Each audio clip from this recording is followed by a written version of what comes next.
Fill her up. You're listening to the Gas Digital Network.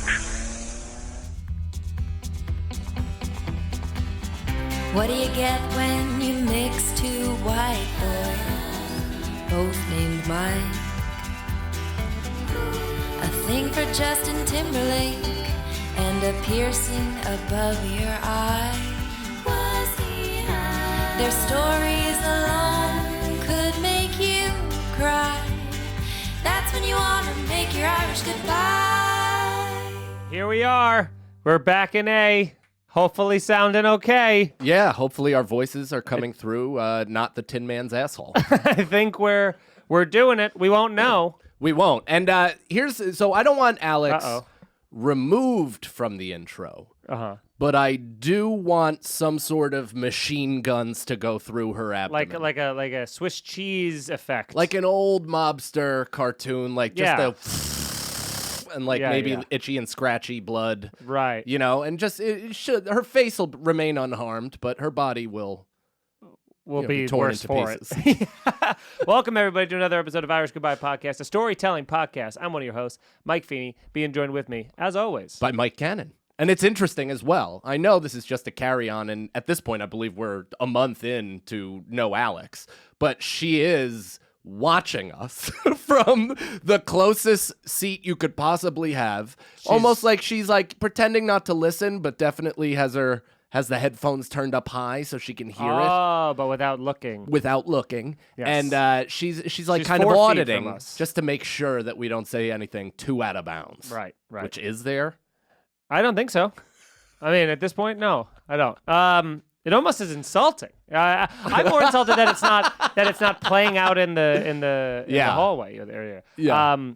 But I wrote this down because this had just happened, and it's just so fun. I was after I parked here. I was walking over, and a 60-something-year-old man, I pegged him at, was walking down the street. Oh yeah, and he was screaming on his cell phone, and he was and this is exactly what he said. He goes, "That's a fucking lie! I didn't touch the fucking bitch!" And I don't know about you, but something about that makes me feel like he definitely touched the fucking bitch. I mean, has anybody sounded more like they've ever touched the fucking bitch than that woman, than that man? I gotta say, if you're in your 60s and you're having those types of arguments Explosive phone calls. You took a wrong turn in life. Many. You took a couple many infinite wrong turns in life, because I swear, dude, if I'm still there, like I sometimes watch, my father-in-law, who every once in a while will rev up and get furious, and I'm like, what are we doing? Like, is it still there? It's still there? You're giving me nothing to strive for? Yeah. I'm hoping that'll dissipate and my will to be furious will go. No, I think it's the opposite. That is... I can't let that happen. I'm saying it's showing you, instead of being like, there's no hope, you're being like, it's a constant reminder that you need to actively be working on change. I think I'm doing better as it is, and recognizing that, and I think maybe that's like my cosmic... You ever think like you have one lesson you should be taught in life? Like, no, I don't. I'm interested. Every once in a while, so I'm a reincarnation guy. Sometimes I like that. I like that line of thinking. My mom bought me a book on like Hinduism and Buddhism when I was a kid, which is so wildly progressive considering she went to Catholic school her entire life. But so I've just always been kind of interested in this thing, and for whatever reason, I do think that my life has had kind of a consistent bing, bing, bing. You need to learn this lesson. Something from the past, maybe previous lives or whatever, has directed me that I need to be confronted with a lot of stuff that I don't want to be. Sure. And learn from it, but also take it. Like, apparently I was just a fucking drone. I'm still a droning on asshole, but apparently I was, as I'm saying it into my radio program. 4 minutes into explaining reincarnation and Hinduism and Buddhism. By the way, we don't need the camera on me the entire time that Mike's talking. We can do a bounce back and forth. Come up for a two-shot with this, but it is a lot of pressure on me to have to be like, Larry interested King. In what I'm saying? Yeah. Okay. I hope you would This be. is your test. You know what? This is your paradox test. I needed...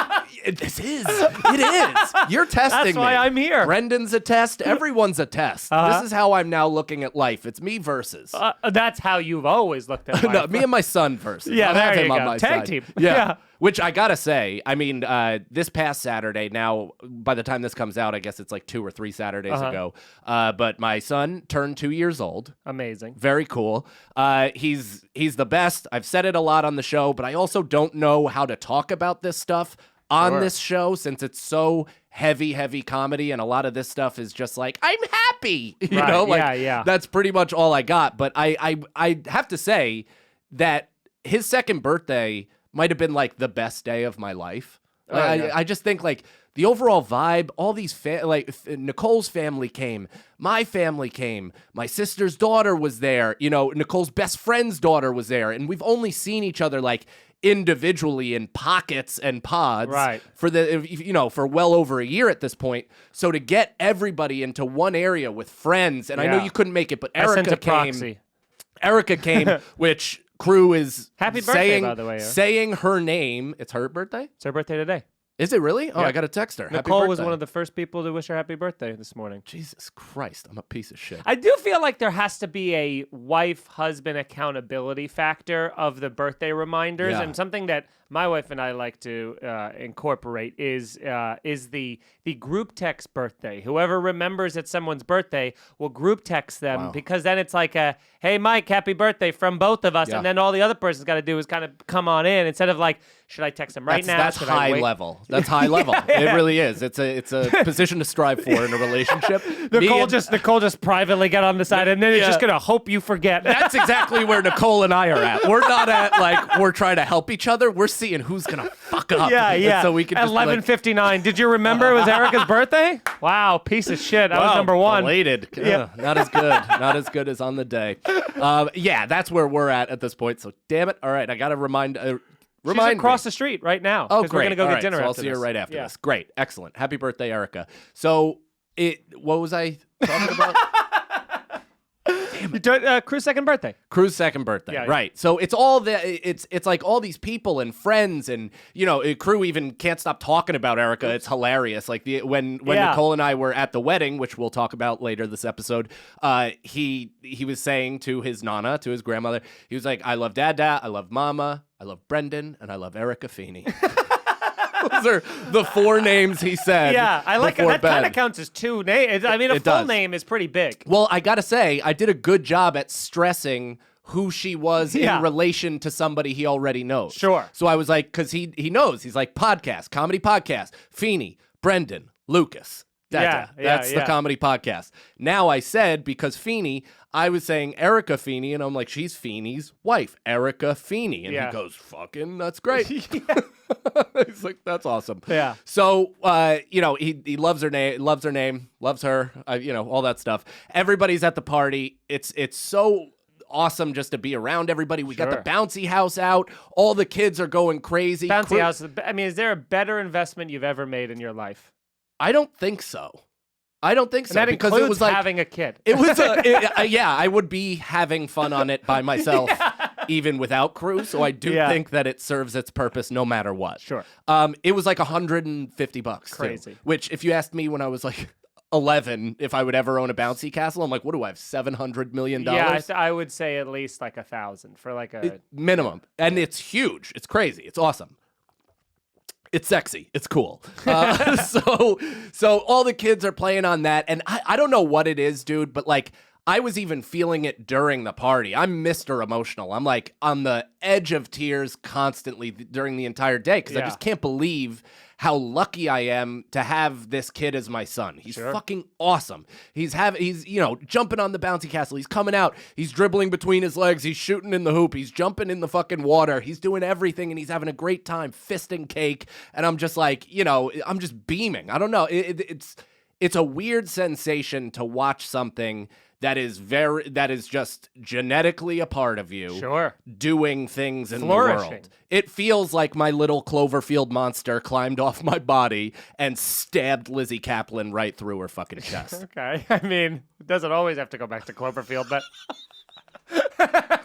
But it always makes sense. Yeah, I guess. It did. So I don't even know what I was going to say to that. I just had such a great time, and I wanted to thank everybody that came, and the comedians, and everybody that came and hung out, Erica, and I'm so happy that I'm paranoid. And I get like this a lot, where it's like something. I've never been this happy. I don't know what to do with those spikes of fulfillment and love and like existential, like, right. It makes me think I'm about to fall off a ledge or something crazy. Yeah, I think. Which will tune in next week. Yeah. Well, I don't know, man. I'd say just let your guard down and have a good time. Yeah, that's when something happens, though. Yeah, but so what? That's true. You made it this far. Yeah, stop being a bitch. After all of the shit that you've went through and all of the times you have let your guard down and have gotten burned and the shoe has dropped, you've come out the other side literally saying you're the happiest you've ever been in your life. So, well, that's an odd way to frame it, Mr. Feeney. I didn't expect that from you, I got to be honest. But yeah, this is another thing, and this is weird. Like, this is the mental health hour, I suppose. We never do these types of podcasts, but it is...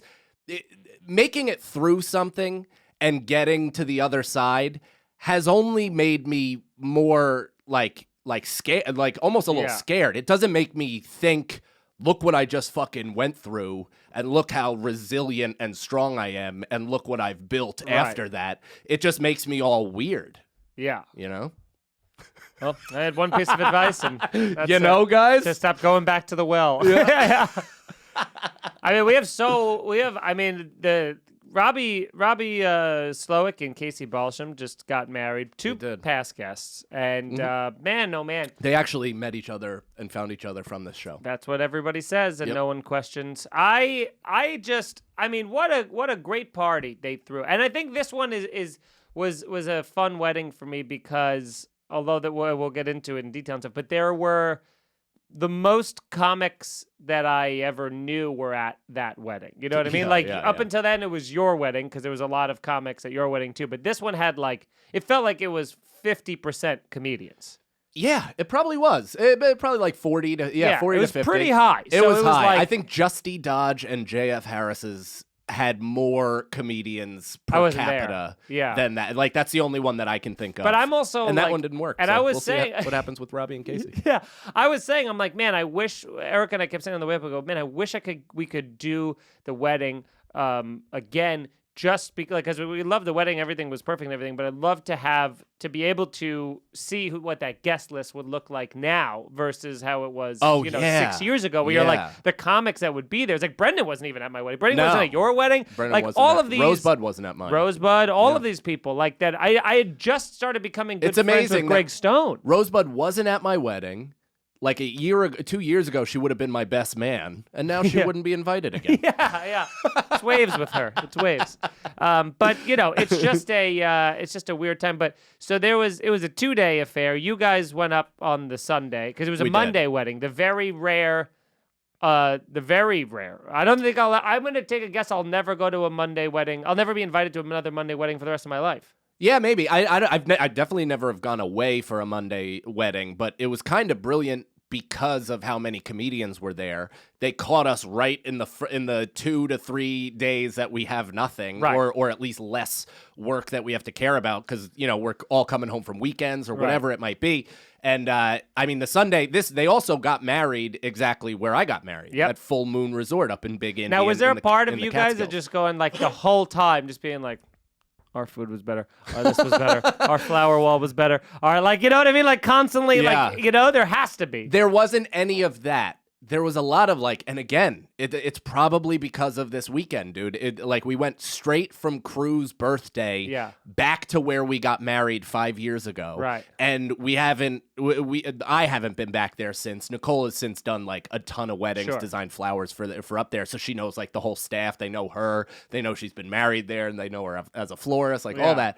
But it was kind of incredible and nostalgic. It's like, man, I can't believe, first of all, that was half a decade ago. Right. It's kind of crazy. And it was just that was such a special weekend. It's awesome that Casey came over before they decided on their venue and asked Nicole and I a bunch of questions. Yeah. And, because of that, they decided to have their wedding there. And it's just it's just a cool excuse to go basically glamping Yeah, with yeah, your yeah. friends for a full fucking weekend. And obviously, her and I haven't been like away alone on a weekend in a long time. So we took weekday, I suppose. But it was like, it was a good excuse for us to be like, all right, let's go back to where it all started and also take 2 days off from the kiddo. Yeah. I Right also, after his birthday. And there was like, Erica and I went up on Monday because we didn't know that everybody in the entire wedding was going up Sunday as well. There were 250 people going, all comedians going up It Sunday. was so fun. Nobody talked to me. Nobody I told you let I was going me. up You for 2 didn't. nights. You didn't? I didn't? Nope. I Because did. the last year, No, I know I did because you said you were staying off site, and I said, "Oh, Nicole and I are doing the whole weekend." Well, the precursor on-site. to that was that last year we were all supposed to get an Airbnb together, and then the wedding got pushed, and then I followed up with you guys and was like, "What are we doing? We got to try to find a place." And you guys were like, "I don't know what I'm doing yet." So then we're like, "All right, we're gonna stay off site," and then I guess that's how that happened. But but so tell me about Sunday. So Sunday, I mean, after Crew's birthday, also, it was great because we still had a bunch of my friends over, and these are friends that I haven't seen in a long time, and they were all hanging out. We were playing horse on this mini hoop that I bought for Crew with a mini ball, which might be the most fun game of all time. Like, I'm considering starting an adult professional league. Let's do it. By the way, and I think we should maybe consider this, but there is an adult like TikTok or what, I don't know where I saw this, but I think it was a TikTok adult basketball league for like, right after college kids on 8-foot hoops. So it's like a mini court, 3-on-3, 8-foot hoops, and it's such Same size ball? No, probably like the women's ball or something like that. So it's just a great idea all around because it turns non-athletes into athletes, and it's like it's just everybody living their glory days. I want to do something like that. But so Sunday, after Crew's party, all the kids are gone. They're asleep, everything like that. What started as a blunt turned into 3. And I wasn't planning to smoke that much. It just kind of happened. Everybody was drinking. Everybody was hanging out. And I'm just like, all right, just keep twisting, like having a good time, whatever. And so then the next morning I wake up and like, I can't breathe. It's asthma. It's all the tar that I've inhaled into my asshole. And I'm like, oh man, I should probably bring joints up to the wedding. I didn't. I just bought like 3 boxes of Dutch Master, brought that up with me. And then Sunday we go up there and we got up at probably like, I don't know, 3:30 or 4, and as we're driving up, we stopped at this one deli in Olive, New York, and the deli is famous for having like a great Italian combo in the middle of where the fuck, New York. Yeah. And so we stop in there. I get these insane, like kind of Kurt Cobain flamboyant glasses. We have a good time. We're about to leave. Foley and Sagalow barge through the door. We're like 200 miles from home, and those two are just like, hey! Like they expected us on the other side. Yeah. It's insane. And so they end up getting the same glasses. We're excited. It's kind of like a mid-road trip, but fist bump or whatever. We get up there and, immediately just everybody's hanging. It's an immediate comic hang. Nicole is like not used to it at all because we'll just sit. We'll go for a nice sit, as Grandpa Cannon used to say. Yeah, He's like, you want to go for a nice sit? Yeah. Instead of a walk. He just sat wherever he was and he liked it. He bullshit. That's like my favorite thing to do. Right. I kept having to remind Nicole that, where I'm like, hey, like, my favorite thing to do with other comics is to sit still for 6 hours. Right. Like, I'm sorry, that sucks. I understand. So I will get up and walk around, but just understand you're interrupting my favorite thing. Right, yeah.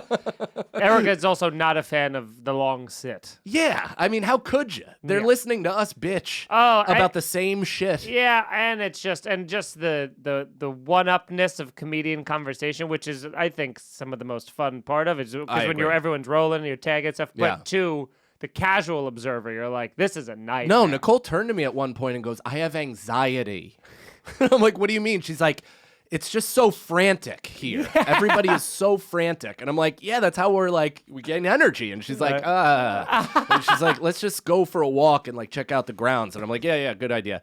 So, we go for a walk, all that stuff. And then that night, we, what did we do? Oh, the barbecue, which was really great. They had awesome food. Fucking, it's an actual barbecue. They had ribs. They had all this stuff. Right. Really great. And again, we're not comparing it in the competitive sense, but it is like, oh, there's a giant structure that wasn't there 5 years ago. That's where they got married? A permanent structure. No, they got married where we got married, far into the grass and the meadow in the back. But then the reception, where we had it under that big tent, there's like a huge structure now, like a permanent structure. Yeah.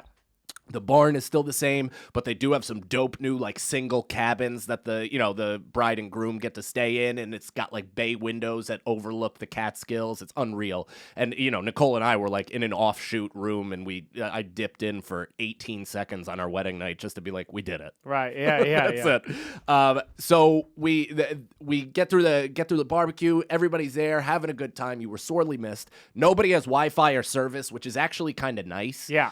Because otherwise we're just looking down at our phones the entire time, and we might as well be in a green room. Which is hilarious because just a brief cut to when I showed up to the wedding, I was talking to everybody, and one of the first things people were talking about was the lack of cell phone service. Yeah. And so I see everybody's eyes and not the top of their heads. Everybody's talking. And I look down the aisle, and Sagalow's the only one still just doing this, which I'm like, I don't know. This is where they got married, so that's like way in the back. So I don't even think their Wi-Fi was working there. So I think he was just like anything, like he or was like playing a hamster Candy on a Crush wheel. or something like that. Maybe he was definitely like scrolling through old texts just to like get mad at something we said 6 months ago. So we have a great time at the barbecue. There's Casey's sister has this like adorable little boy. He's 16 months. And he was like the hit of the entire weekend. Like just big ear to ear smile, going up to everybody, like pulling grass and giving it as gifts. Like just a fun kid. He was making his rounds. And then after that, the after party was in this Roadhouse, which is the bar that actually during our wedding, Nicole got kicked out of on our wedding night because she kept bringing in beers. I love it. So the bride was asked to not come back. Yeah, which is so fun. And I definited was blackout, passed out. Oh yeah, there's that really fun picture of that. Outside? Of you outside. Like, yeah. Yeah, I'm unfixed eyes. I'm just, in a daze. It was insane. So the Roadhouse, we ended up, they what is it called? They set up this thing called Roasts and Toasts, which, comics, whoever, family members can get up. Sure. And do like a roast or a toast or like say nice things or whatever. And Brendan and I are basically like the only comedians to sign up to do it. Right. Graham K also did it. He's podcast host with Robbie, so I think he might have been just like pot committed. He had to. Yeah, obligated. That's the word I was looking for. Yeah. And so he went later, but everybody else, we were like, Nathan McIntosh, all these killer comics, Vecchione, you name it. And they were like, nah, I'll never do that. It's like, you won't do the thing that you're best at for your friends at their wedding. Like, who cares if we bomb? We all bomb. What do you think? I'm going to lose respect for you for bombing at a fucking wedding? Yeah, you're like, you're not going to lose respect for me, are you? Would you? They would, I guess. But it's like, all right, whatever, to each their own. But we get there, and the first person up is Barb, Casey's mother, who is like such a fucking character. It's hilarious. Casey has a ton of time on her first album about her, and she lives up and exceeds almost the jokes. Sure. You almost couldn't write her actual behavior because it would seem fictionalized. So she's like, does this entire over music sped up act out of Casey and Robbie's relationship. Okay. And she does it with an interpretive dance with her boyfriend, who I believe was in whiteface, because he's a black guy, and he had, like, I didn't know what it was. I thought he just had, like, what is that? Michael Jackson disease, alopecia. Vitiligo. Yeah, I thought he had that over his eyes. So I was like, oh, whatever, who cares? But then he just walked up, and no, he's black. He's fully black. And I guess he just wiped off his face, and he tried to go a little bit of whiteface. Okay. For Robbie, which is fucking, hey, if you're going to do it in the woods. Sure. So, with no cell phone reception.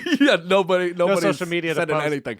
Except, I will say this. So Brendan and I intentionally sign up as 5 and 6, right? We're like, if we're going to do this, we're going to give ourselves a bit of a pad. We're going to let the room warm up, all that stuff. We're going to try to give ourselves as prime of a position as possible. How many people are going? I think like 16 ended up going. Okay. Maybe even a little more, but short, like 2 minutes or whatever, everybody. So it gets to Brendan, and I had mentioned writing jokes to Brendan on the ride up because that's when I started writing. I was like, oh, I should probably think of something to say if I'm going to do this. Yeah. And Brendan had the great idea, almost like a code hack of like, oh, I'll do the Dearly Beloved and Mad Lib it and just add in punchlines and specific to Casey and Robbie in front of a ton of comics. It'll do great, like all that stuff. So it was a great idea. I was wildly jealous of it. And he gets up and has the set of his life. I mean, I've seen just some of the clips from social media stories, and I mean, I know him to be a funny comedian who can kill on occasion, with regularity even. But I mean, that was different. It was so good. It was violent. It fucking shook the Wood Bar. Yeah. Like he fucking murdered. I mean, the next day, his shoulder swagger, confidence he was like he had Connor on a winning streak. Walking around that venue as if I'm the guy. Yeah. So let me explain. So he destroys. Right. And I'm next. Yeah. So it's non-comics. Brendan crushes, levels the room, and then Rel's up there and he's like, oh shit, like twice, and he's like, all right, next up. And I'm like, oh my God, there's no settling, does no time. I'm like, Jesus Christ, why would he? It's not a real show. Of course, throw me under the bus. Who gives a fuck? And I get up there and I like shove Brendan into a group of people. I was so angry at him that he did well. And I get up and I think I said something like, well, there's no way two of us are going to do well. Right. And that kind of broke it up. And then I said, fuck Brendan and his like, I cracked the code wedding Mad Lib bullshit and just started slamming Brendan. Yeah. And just turned into an 8-minute roast of Brendan. Yes. So that built up. Wait, let's listen. So I took 13 years of comedy and I put it into this wedding game and I was just like, what do I do to fight? So, and I just like launched in with a ton of just, vitriol and energy and like a lot of gravitas, like a performance type of thing. You start prowling the stage like yes, Croc. I did. And I crushed following Brendan. And I'm like, oh my God, thank God. After the first joke, like the first one that I wrote, it just boom hit. And I was like, thank God. Yeah. Because that would have shaped the weekend to maybe end my marriage. Like I would have been such a nightmare to be around because I'm such a fucking baby. So maybe actually the comics that decided not to do it were smart. Yeah. I'm such a baby. I would have been like, underneath it all, just like a little pissy bitch for the rest of the fucking weekend. But thank God I did great. Brendan did great. And then the two of us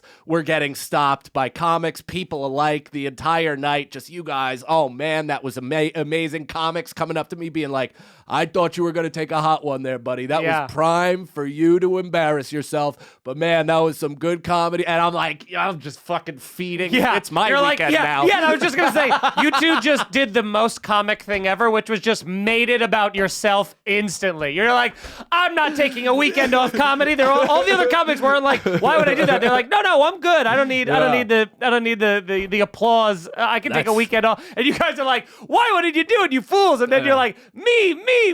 That's certainly a way to frame it. That's certainly a way to look at it, and you're not incorrect. I will say that they asked us to do it. And Casey and Robbie were also very like, thank you so much for doing it. Like, that's exactly what we wanted out of it, where it's like, we were having a good time, man. We're just throwing out jokes. I'm smashing Emilio. I think I said something like Emilio is about to turn this place into upstate New York, wherever the fuck comedy club. Yeah. And on the spot, he bought Full Moon Resort Comedy Club.com. Like on the spot, fucking bought it. So who knows what that guy has up his sleeve? But I mean, it was like such a great way to go into the night. And at that point, I was like, conservative with my blunts. I think I smoked like before the barbecue and then kind of held off. Yeah. And then the fucking training wheels were off. I brought a full ounce of weed up with me and Whoa. like 15 Dutches. So I was just like Wheezy F baby. Yeah. Don't forget the F. And we were just that's why my voice sounds like this. Right. Like it's just so fucking stripped and ruined from a full weekend of like smoking blunts like they were Camels. Well, it's funny, too, because not only and I keep jumping back and forth here just because I'm going to forget, in addition to Brendan being stopped regularly for people applauding how well and how much he did great on that, he told me that he was also being stopped regularly because just to briefly summarize, they were booking the rooms, Brendan, the 30-year-old good friend of ours, was under the impression that to rent a room for 2 nights was going to cost him $25. 25. For 2 nights .0 in a resort. I was obviously the deposit, which I shockingly had to be the one to break it to him, and which he took very defensively. But I would say thank God, because and also I have to give you credit, and Brendan should give you credit, but he won't, because whatever it is. Everyone knew Brendan fucked that up. Well, that's what I was going to tell you, because he came up to me. You didn't not tell anyone. No, and here's the thing. Well, that's what I was going to clear up. He came up to me in a sort of an accusatory, I have to tell you this fashion. But really, the only people that knew that it happened were Casey, you, and Rosebud. And then we told everyone. I don't know who you told. I don't know who Rosebud told. But I told a lot of people. But he's. I told a lot of people. But I only told you 3 because Casey. I told Robbie's mom. Casey found out because Brendan was texting asking, so I didn't even tell her. She gathered that. So really, it was just you and Rosebud. And he was telling me that, he was like, yeah, dude, you told Casey's sister. And I was like, think about that. You think that I told Casey's sister, who I don't know, or do you think that Casey might have told her? Follow the progression. Yeah, yes, you're saying the name of the person in it. Yeah, who you're saying. Yeah. But it was funny because he was like, dude, everybody has been coming up to me being like, you're the $25 guy. You're the guy. Because that's how he signed off. In a moment of brilliance, Brendan and with the power invested in me, the person that thought this whole weekend cost $25, yeah. I now pronounce you man. And that line, just people were like, boom! Everyone knew. Nobody could believe it was him. They didn't know who it was. They had a vague description. They couldn't believe anybody would admit to it publicly. Yeah, and but it also just, Ian thought that crushed. too. I want to say that. I don't want to leave Brendan on an island. Which ironically, they were rooming together. So how fun is that? Well, and then ended up not. Ian spent the night in the yurt. Oh, yeah, he left away. But that was just such a fun thing that he kept being like, yeah, dude, everybody's stopping me, and I don't know when they start being like, whether they're going to be like, you're the guy who crushed, or be like, you're the guy who thinks it's 25? He owed you a thank you, and I told him that night. Well, let me guess, he said he's not going to do that? I don't know. I think he said, I didn't get a text. I do. Yeah, I did not get a text. I did get a lot of 5-star reviews. Whoa! And those are great, and you guys should leave them if you haven't. And tell a friend. We appreciate you, and we love you for it. And, we've always loved you guys, from the very beginning. Every single review, it's always helped. And, we know it takes no time at all, but still taking any time for us is something it's meant a lot. We greatly appreciate. Yeah. So, again, Irish Goodbye Podcast, GasDigitalNetwork.com. If you use the code IGP, you get a free week trial, and you can check out the 230-plus episodes that we have. So many episodes we've done. Crazy how many we have. And so, but you can also support us in other ways. You can go to podcastmerch.com and buy a hoodie or a t-shirt, something like that. That gives us a little kickback. You can also support us live, which would be something we would truly enjoy. So we have passive ways to support us, and not aggressive, but passive. Direct.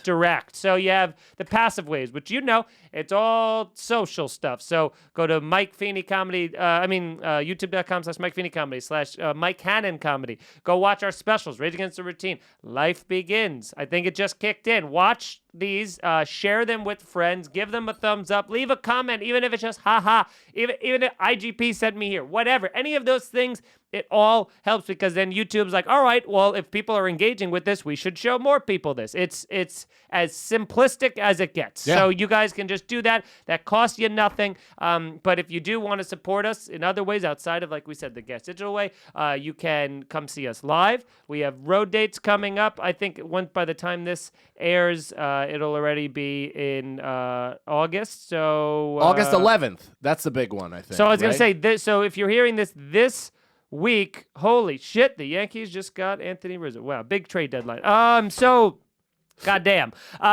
So Soul Joel's, August 11th. August 11th. Come out to Soul Joel's in Royersford, Connecticut. Myself. Pennsylvania. Ken. Royersford, Pennsylvania. What did I just say? You Connecticut? said Connecticut. Oh, whoops, sorry. I've been plugging fucking Uncasville for the last 2 months. Yeah, come to Soul Joel's, Royersford, PA. Sagalow, Cannon, myself will be there. We're doing a show. We're doing a podcast. We have guests. We have guests. We have appearances. We have past guests. We got so much. I mean, it's gonna surprises. It's gonna be just a wild time. So make sure you're there. And I mean, believe me, because I have a feeling once you hear the stories about what happened said from she's that still night, gonna go. Alex is still so gonna you can give her a piece of your mind on site. Alex is no longer smiling. And like I said, for more dates, Cannon's got a whole tour coming up. You can plug those. Oh yeah. So MikeCannonComedy.com. This will be after Washington. So that went great. Go to MikeCannonComedy.com. October 8th through the 11th. That's going to be a big one. I got what do I have? Chicago, Ohio, all that stuff. Ohio, Illinois. I should probably pull these up on my own phone just so I have some sort of uniformity to this. So August 27th. McGuire's Comedy Club on Long Island, Bohemia, New York. August 28th, Levittown, New York, Governor's Comedy Club. Get tickets to those, MikeCannonComedy.com. And then in October, the 8th through the 11th. The 8th, I'm in Columbus, Ohio. The 9th, I'm in McHenry, Illinois. The 10th and 11th, Chicago, Illinois. Sagalow is coming for the entire run. Our boy Lucas, our camera guy, is coming for the entire run. Going to shoot a little bit of a documentary where we will put it up on patreon.com/scenariopod. What's that? It's our Patreon. For our other podcast, Here's the Scenario with me, Feeney, and Sagalow. And then we put all of our bonus stuff up on the Patreon. We do 2 bonus episodes of podcasting per week. We put all of our additional podcast footage up there. Me and Brendan had a show on the road where it was just coffee with us in the morning. We kicked it around, had a really good time. He showed me his asshole in another reaction video. That's pretty wild, and that's up there. We have just a ton of exclusive stuff up on the Patreon, so be sure to sign up for that. That is a direct way to support us. And I added Boston in December. I got Portsmouth, New Hampshire in November. I'm doing a little September LA run. I haven't figured out the weeks yet, but I'm going to be doing a bunch of pods. So, I will announce that on this show or Here's the Scenario. So very excited for all this stuff and appreciate everybody's support. Yeah. And again, get on that Patreon, man. $5 a month, as little as a cup of coffee, a nice coffee. Yeah. A cold brew, which always costs a full month. Extra. And there's literally 200 episodes of a podcast up there. So you're not just getting what we put out per week. You're also getting 200 additional things. It's fucking wild. So Monday we go up to the is when Erica and I go up. Now we're staying off site. We're bringing Jeet. Yeah. So we have a dog friendly a hotel that is 10 minutes away, if that, from the resort. So we're pumped. We're going up there. We're excited to get out of the city. It's just a fucking gorgeous day. That day they got married was just like, it was the right amount of hot with not too much humidity. You weren't sweating. So we drive up there. We put our stuff down, and this is the only negative that happened with that place, because the grounds were awesome, and I'll explain, I guess, a little bit of that more. But we get in, Erica checks us in. I got the dog and I get all of our stuff out of the car and stuff, and we're going to walk up the stairs into the hotel, and this woman walks out and she goes, "Oh, hey, dogs can't be here." And Erica's like, "No, what? No, nope." She's like, "No, this is a dog-friendly establishment. We have confirmed." She's like, "I called at the time of booking. I've called yesterday to confirm that we're good. Everybody has said yes." And she's like, "Oh, yeah." She's like, "The dog-friendly part of the hotel is in that building on that side of the grounds, and it's over there." And she was like, "Right, but we're in here?" And then she's like, "Yeah." And I go, "So what do you want us to do?" I was like, "Do you want to put us in that building over there with the other people who have dogs?" And she was like, "That over there, it's double the price. So that there's like a kitchenette in there, so that's like double the price over there." So, And I go, well, sounds like you guys let us book here. And she's like, I know, but it's like with the allergies and all the other stuff, like it's hard to tell with gas and stuff like that. And I go, if you want to put us in the twice as expensive one, that's fine, but we're not paying any more money because that's on you. And she was like, yeah, all right. I mean, it's just, you're just not supposed to be in there. But, I guess. What the fuck? I guess next time you book it, just, you got to make sure you're in the other one. Because like I said, it's like a lot more expensive. It's like double the price. And just left this, just unpack this guilt trip on us for their fucking up and then just walked away. Yeah. And Erica was like, I'm ready to leave. She's just like, I want to fucking get the fuck out of here. Fuck these people. Like, immediately, dude. And Erica is my type of gal. I'm the exact same way. I'm furious too. But meanwhile, it's like, and I was, we have 2 hours before we have to get dressed and go to the wedding. So there's no, time to redo anything. Right. So I'm, now, with the dog, when we're walking in the hallways, we're trying to be, extra quiet with the dog because he's not supposed to be in there. But he just got out of it. So they let you... They let us stay in the one... So that's how much the dog-friendly thing mattered because of people's allergies. They still let us stay in the non-dog-friendly area because it would save them money. And I go... And she goes, it's you know what? It's going to be fine because there's not really going to be a lot of people here tonight anyway because it's a Monday. And I go... Well, then why wouldn't you just put us in the one that's more expensive? Because it's like they were pinching penny. They want to save... But it wouldn't even save them any money if the room is completely vacant anyway. Exactly. So whatever. So she... That's some real upstate logic. Yeah. So very dumb. So we're in a bad mood or whatever. So we, I take him out. And this place, though, I will say the grounds are gorgeous. They have all these Adirondack chairs and fire pits and propane barbecues. There's a basketball court, 2 tennis courts, and a fenced-in in-ground pool. It's just like it's a lot, and it's pretty much completely ours. We're the only car in the parking lot. So I take Jeet out for a walk. We're walking around the grounds. He hasn't been in grass in months. So he is losing his mind. He's like throwing his face on the dirt, just like rubbing on everything. He's having convulsions on the ground and stuff. I forgot we have like a 50-foot leash that we have. I forgot the long leash. So I'm like getting yanked by him because nothing's fenced in or whatever. So then I go look up into the pool and I'm like, I'm definitely going to swim in this pool. So I look at the pool. There was like one guy sitting there, but nobody else. So I'm like, all right, sweet. So I bring Jeet back. I change it in my bathing suit. I go down to the pool and I just sit. I go in the fence. There's a guy just shirtless, kind of just, round fella, just drinking Bud Heavies, like the tall boys. And I just put my feet in the pool. It is 50 degrees. Glacial. So the coldest water you've ever felt. But it also feels good in a way, Well, I haven't been in cold pool water in It was years. hose water. Yeah, it's But Mario sometimes forgets to turn off the heater. Yeah. And it's 102. It's like a full fucking hot tub. Yeah. So you have to wait a day for it to cool down till you can get in. Yeah. So this was one of those things where I'm like, the second you put it in, your feet start going numb, but then it gets used to it, so it's all right. Yeah. And I startled the guy because he was on his phone. He's like, when'd you get here? So this guy is now totally redeemed this place for us because that woman was such a nightmare. And he was like, I work here. I'm in charge of all the grounds. It's my day off, so I'm just kind of hanging by the pool. He's like, anything you want, let me know if you want to set up the barbecues. He's like, I'll do a bonfire later. He's like, I can put on some music, but sometimes people don't want music. Do you want music? Is that okay? And I was like, dude, I'm fine. Don't even worry about me. And he's like, yeah, and he's, and he goes, you could bring the dog in here, by the way. And I go, oh, in the fenced-in pool area? I was like, I thought surely the dog wouldn't be allowed after all the other rules. And he was like, no. He's like, you can let the dog. There's actually no other rules. Yeah. He's like, I don't know what you're He goes, you can have the dog in the pool. He's like, all I ask is if kids go in the pool, please take them out. He's like, but I'm the one that cleans the pool, so I don't care. And I'm like, oh, okay. I was like, great, dude. I was like, great, thank you so much. And then he's pointing to it's this really big fenced in area for the dogs. I'm like, oh, there's grass around the pool too, so he can run. I'm like, this is gonna be awesome. So I text Erica, bring Jeet down here, and I'm still talking to him, and he goes, yeah, the only thing to worry about is see that area in the fence, way in the back corner, and it's just it's kind of torn up a little bit. And I go, yeah. He goes, there's a hole in the fence there. I go, don't worry, he's not that kind of dog. He goes, yeah. He goes, you know how that hole got there?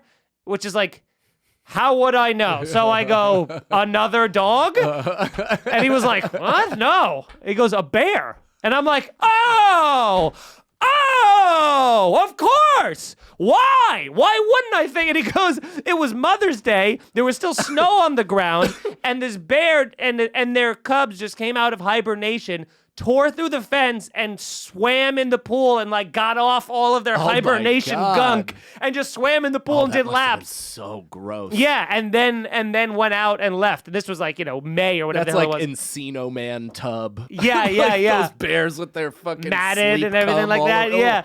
So now this guy's like, I'm going to go set up music and everything. That reminds me, though, the night before, there was a bear near the rehearsal, like rustling through the fucking brush 12 feet away from everybody. Yeah. And people were like, get inside. And everybody was like retreating. And then Andy, who I guess is Ace Ventura, walked. Come to me, Baba. Yeah, Andy Haynes. He's a hilarious comic, Rosebud Baker's wife. And he walked out to and he walks out to the bush and just like hands behind his back, like almost like surveying the scene. He's like guys, relax, I'm from Seattle.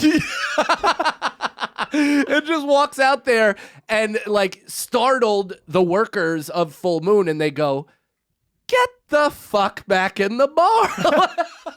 Like there was no even like, we work here, like sir. There was get the fuck. Yeah. And he just like turned almost like he was a Marine and just kind of just straight line back. Yeah. He was like, like just a little embarrassed. So I bring Jeet into the fenced-in area. So now it's just Erica, me, and Jeet. And I mean, we got Jeet. I got him doing like the zoomies. He's just running full laps around the pool.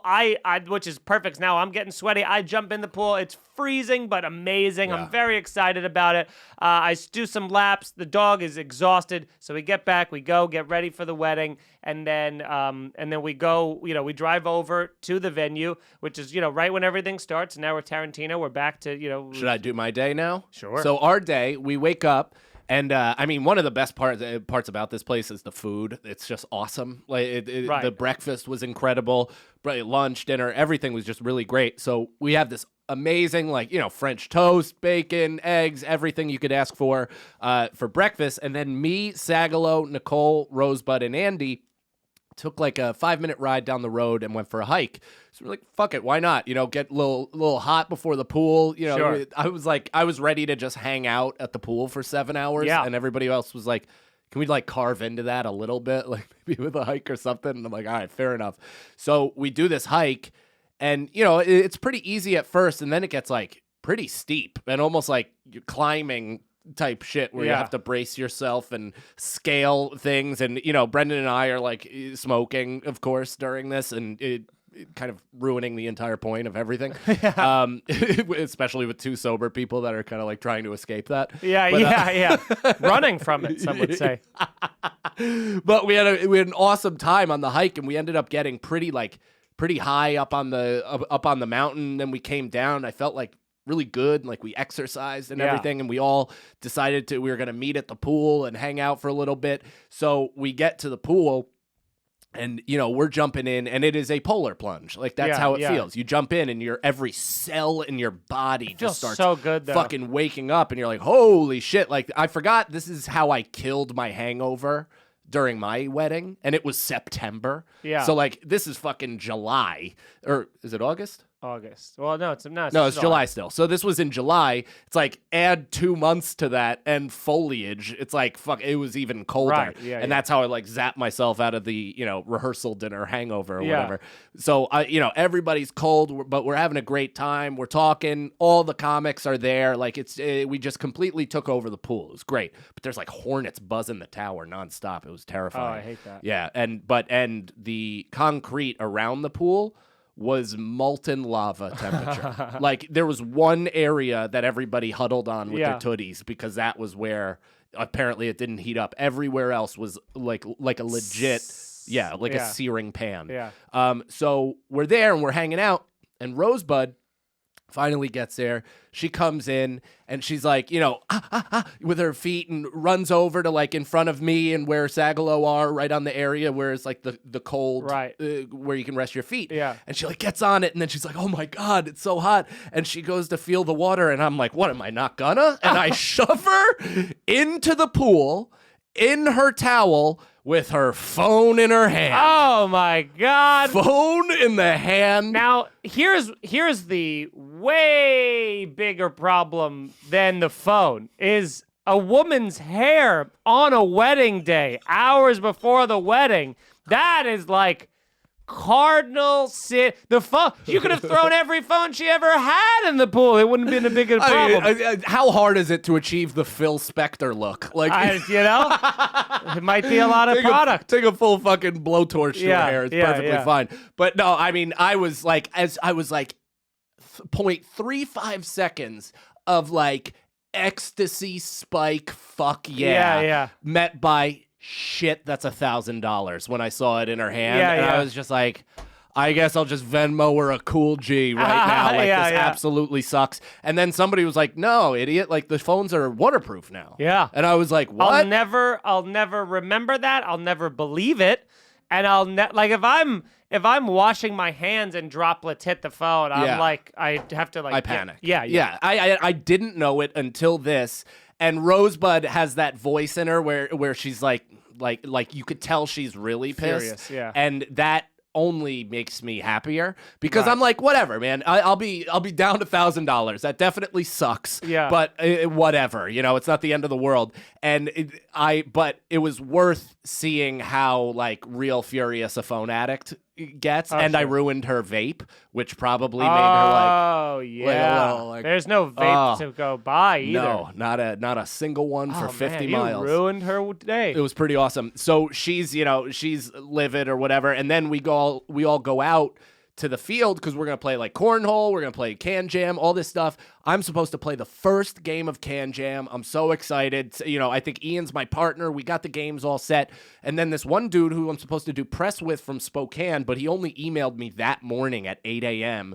And I was like, hey, I'm in a serviceless area. Right. I have Wi-Fi. I can like maybe answer an email or something or like, FaceTime, audio, whatever. I was like, but I really can't, like, can we do this Tuesday on my way home? And he's like, nope. It's gotta be today. And I'm like, okay. And by the way, it didn't have to be because yesterday he asked me for a photo and I sent it to him. So I assume it has not been printed yet. Yeah. Just, cool, man. But so I'm like, I take this FaceTime audio call because I have the Wi-Fi and it blows through the entire activity. He kept me on the phone for 80 minutes. No. 80 minutes where he didn't really even ask me a question. He was telling me stories. For 80 minutes. And I'm like, at points, I'm like, all right. And he's like, I know you're at a wedding. He's like, hey, we're almost done. Like, all that stuff. And I'm like, is this a fucking prank? Podcast? Yeah. Is this a prank? I think he did a podcast. I think I must have, but I don't even know. He didn't even tell me who he worked for. So that could have been nobody from nowhere. Why didn't you ask for any sort of credentials I don't know. Relationship or I don't know. I should probably look him up. I have his full name, but it's probably it's the Who Gives a Shit podcast on Who Gives a Fuck network. But it was so bizarre, and I like couldn't be. I'm like losing him on the phone call, and he's like, I lost you. Start over, and I'm like, oh no. Like, Jesus Everyone's like, Christ. this is the most fun we've ever had. Woo! Dude, Sagalow is like fucking bullseyeing can jams. Like he ended 2 games, and I'm like, I'm just like my competitive juices are going. Wanting to play this game while also just I'm like, come on, and I want to do right by the club, and everything. It's like. Oh, so goddamn frustrated. And then as soon as he was like, all right, everybody was like, yep, time to get ready. And everyone walked away. Yeah. So then we go to the wedding, which, I mean, I honestly don't have many things to talk about at the wedding besides saying that it was a fantastic wedding. we had such a good time. I will say this, and I know this is kind of jumping ahead, but also, and congratulations to Robbie and Casey because, again, the wedding was so awesome. But it was my first time ever experiencing the Jewish chairlifting song, whatever that's called, that they do at weddings, and is it Hava Nagila? Hava Nagila, and and I never knew that there was the other part of the song once that's done with everyone that goes in a circle and comes close together and then goes away and then comes close together, and I'm pretty sure that's one of the greatest songs of all time. It has to be on the Mount Rushmore of songs because I don't know. It gave me the heebie-jeebies. Hey, now I talked about this with Schultz for a while, and he was like, we were saying like there's a reason that songs last throughout time, that it just don't go away. It's like that. Happy Birthday. We were talking about Shout. Twist and Shout. I mean, Twist and Shout. The the energy that conjured. No, shout. Twist and shout is twist. Oh, and you're right. You're right. Just shout. You yeah, know from, you make me want. Yes. Yeah, shout. From the energy that elicited from everyone. I got when we got done with that song, I came up and I felt like we all fucked. I was everybody just fucked. Everyone's sweaty and yeah, didn't it was care. so crazy. Like we were a single consciousness for that song. And it was just it was so good. What is it called again? I still don't know what you said. Hava Nagila. That one, yeah. Yeah. But it was just one of those things where I'm like, what a great song. And and you and I each have one arm lifting I only have one shoulder, so I'm just I had two. Oh, you had two. So, they call over every guy, especially the strong-looking ones. They went right to us first. Yeah, they were like, you guys might drop them. So they call over everybody, and we're, holding up the chair and stuff. But what needs to be discussed before this move is done is everybody needs to be putting the same momentum and force and pace into the chairlift because nobody's communicating. None. So sometimes one side of the chair just gets absolute. I just punched the light with my hand. That hurts so much. Just throws the chair up, and then everybody on the other side is rushing to try to not paralyze this also, person. Everyone's got totally different arm lengths. So I'm lifting way higher than Ian on his side, and it's just dude. So there were a couple times where I saw Robbie gripping and losing his friction with the seat, and I'd have to come under and slam the chair up. Yeah, I saved his life no less than 5 times. That's what I've been telling people. It was pretty incredible, and that was awesome. And we were the smoking was it was rampant, and they handed out they had people walking around handing out cigarettes, cigars, or joints, whatever you'd prefer. Which is I felt pretty cool about that since I got the ounce for the wedding. Oh, that was your weed. Yeah. I mean, not my weed. I'm the middle. But I got secured it. Yeah, secured it. Well, that was such a great move, and it was so classy too, and so everybody's there's such a good comic hang. People are outside, and people are smoking. We're drinking. I'm drinking. So to go up to my thing, because this part I don't think you don't know what happened to me. No, and can I say this? Just to rewind to the reception to the ceremony, both Casey and Robbie had probably the best wedding speeches of all time. Yeah. I mean, first of all, the guy who did their ceremony, Robbie's friend, was incredible. Funny, poignant. Off book, poignant. Feeney said it was a bit of Apatowian where he could have cut, a section out. Could have shaved that part of the third act.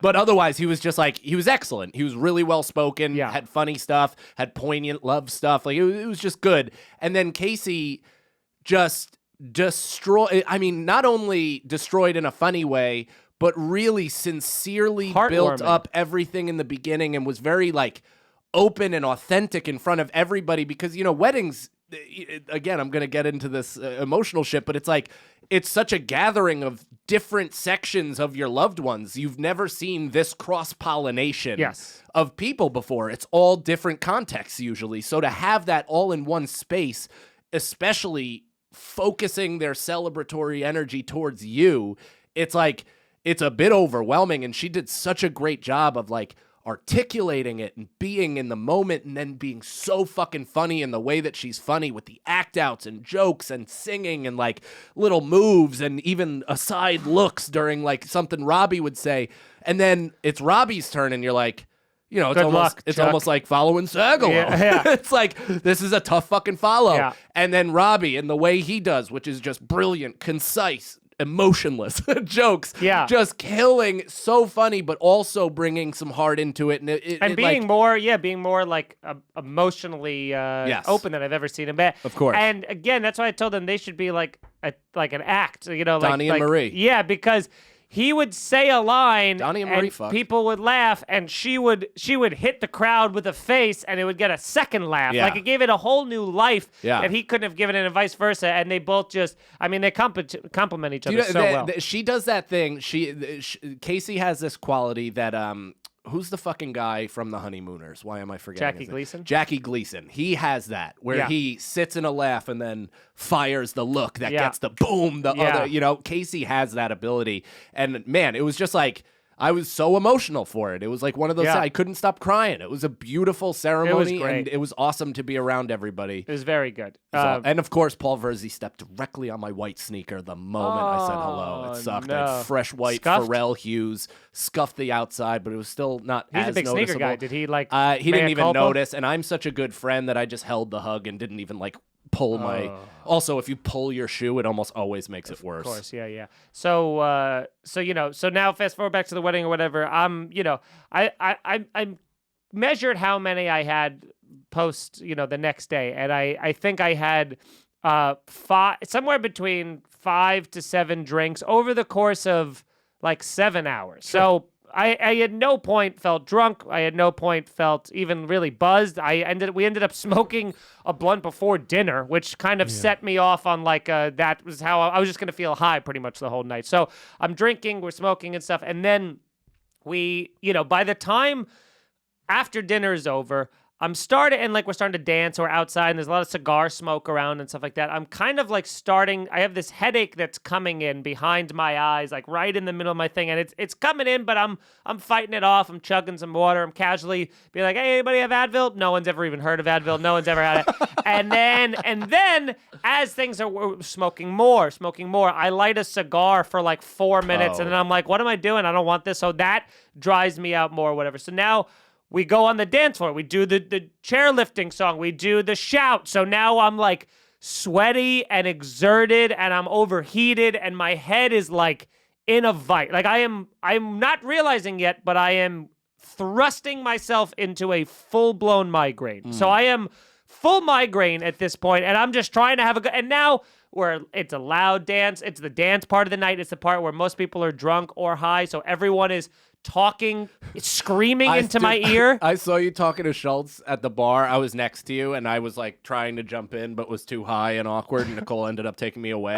But I watched. I did what? How good are wives to be like, no, this She's is like, not. What is happening to you? And she just walked You're me like, to the other. because of the right. And I'm 17 feet away from you. But I saw you at one point just go like this. And just look up at the ceiling with one eye kind of just like this for no less than 45 seconds. Yeah, it was because I was a searing fighting off of some sort of pain. I was in so much pain, dude, but I was trying to just be a trooper through it. And, as the night got on, it was getting worse and worse, and I kept chugging water. It only was getting worse every fucking second. Every person screaming in my ear trying to talk or whatever. So then we get to the point where the reception's over. It's time to go to the after party, which is just walking distance right across the street. So you guys go. We're going to change into our comfies. We're going to get out of these suits, and then we'll meet you guys over there. And for me, I was like, if I was just in that herd of people that just walked out of the venue right to the thing, I would have gone, no problem. And then Erica has to drive us home. So she cut herself off long ago. So now she's like, I got to drive. And I know if we go to the after party, she's going to have another drink. So now we're going to be there hours longer, which again, with this building migraine, I'm not gonna be able to do. And then once you said comfies, like that, dude, something switched in me where all of a sudden I went from like the I'll fight through to being like, oh, I don't want to fight through, and being in comfies sounds incredible right now. That sounds, I'm like in I'm in a full suit that's like, it's like a fitted suit. It's a nice suit. My feet hurt from dancing and walking. I had an extra pair of sweats for you. I'm like, you didn't say that. You never said that. I thought it, and I hoped you would read my mind. Yeah. So I'm like, that's I switched to we should just leave. We should just Irish goodbye. You guys left. Erica and I Irish goodbye out of the wedding. And so when we get in the car ride home, we pull out of the venue immediately. Foley is just like in the middle of the street. We almost hit him. Then we get 6 feet. We get like 6 feet down the road. Again, it's a 10-minute drive. As we're driving back to this 10 minutes, we had a Foley sighting. Then there were rabbits that were like running across the street. Then deer were like glowing eyes on like right on the shoulder, like at any point could just lunge in. And we're, Erica's doing like 30, trying to not fucking, swoop them to make the run in the street. And then there is a motherfucking bear running along the fucking shoulder, dude. It was a small bear. It was definitely like a cub, not a cub, but like a a not full-size bear, so you know the mama's pretty fucking close by, and was running with glowing eyes on the shoulder as we're driving home, like feet from where you guys were all like casually hanging out, smoking outside, with your fucking open bellies to the sky. Yeah. Just a bear. I've never seen a bear running like that in my life. I bet Foley scared it. Yeah. So, dude, we get back to the room, and I'm like, I am searing. I'm in the nausea phase of the migraine now, and I only get these like twice a year. So this was so bad, dude. And I'm just sitting there. Erica puts a cold compress on my head. I take 4 Advil. That just like shakes it right off. My body's just like, fuck you and your Advil. That was hours ago, buddy. You are way past the point of saving. And so I sit there. I'm like, Erica goes, she falls asleep. I'm just laying there. And, it's kind of similar to when you're like very, very, very hungover, when you're drunk and you're like, if I move, I'm going to throw up. Sure. If I get jostled, I'm going to throw up. So I'm just sitting there like fucking just eating it, just trying, like with a headache so bad that it feels like my head is lying on a rock. Yeah. You know what I'm saying? And Jeet is on the bed with us, and this bed is like a spring bed. So Jeet will get up and occasionally move and like reset down, and it's just making the whole bed do this. Oh, God. And I'm sitting there like, dude, cold sweat, then freezing. Cold sweat, then freezing. And just being like, and just fighting this dude. I fought it for so long that it was eventually, I don't know what time it was, but like daylight. It was probably like 5 a.m. Something where it was like that early blue light was coming out.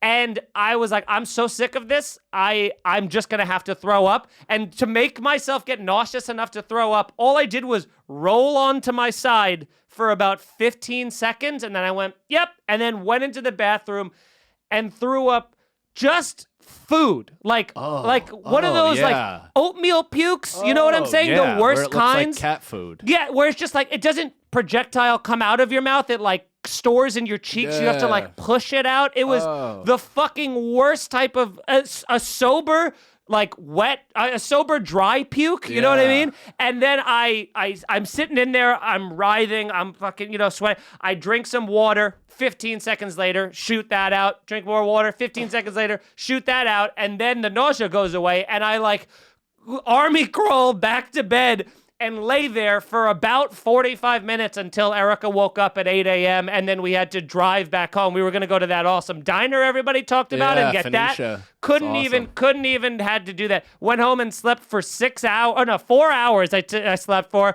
Then we did a podcast. Then I went and did a show which had Kippy on it and Adrian Appalucci, who were both at the wedding. And Kippy's got like dark sunglasses on. Yeah. He's holding a Pepsi. He's in rough shape. Yeah, he's holding a Pepsi. And that poor lineup, that poor show just got 3 hungover, just people being like, sorry, man, been a long weekend, Oh, dude. Well, while that was happening to you, we were having the time of our lives at the Roadhouse. We were just, all was fun. Karaoke. Sagalow sang Can You Feel the Love Tonight? And I'm like, can you imagine if I was there with a hangover, dude, with a migraine? And that's, by the way, the only reason that I messaged you when you texted me when I got home and you just wrote, did you? With question marks. You knew what I meant, right? Yeah. Nicole goes, he's not going to know what you mean. I go, he's going to know what I fucking mean. Yeah, because we've talked about this for fucking ad nauseum on this show. Once I Irish goodbye, you don't hear from me the next day. But the only reason that I responded to you was because of the fact that we saw deer and bear and Foley's oh my